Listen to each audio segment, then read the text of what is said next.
Hello, fellow mortgage professionals. Angel Oak Eric Morgenson here. I want to briefly talk to you about three elements of non-agency or non-QM lending. I see the biggest problem people have with these non-QM, non-agency loans is they just tend to overthink them. So I'm going to talk to you about interest only, delayed financing, and the debt service coverage ratio. Oh my God, the opportunities there. Anyways, let's get started with IO.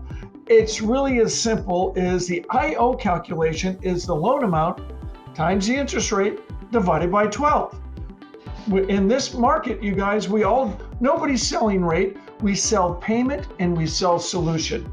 So the IO option is awesome on Angel Oak loans.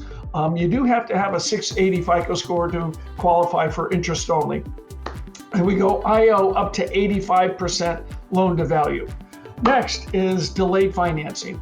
We all know the market's crazy out there, so if you're not throwing down cash, sometimes you're going to miss out on it. We're okay with that. We allow delayed financing. If somebody pays cash, we'll allow them to pull their cash out up to 6 months later, and we just see that as a rate and term. That is not a cash out loan to us when they're just getting the money back that they had put down in order to win that house. Delayed financing, bring it on here at Angel Oak.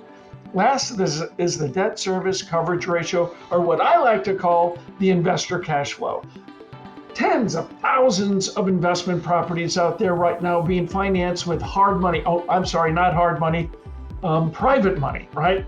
Anyways, with that, we allow short-term rentals on that to qualify with those loans. And if LTV is 75% LTV or under with a 700 FICO score, we don't care if it doesn't debt service cover.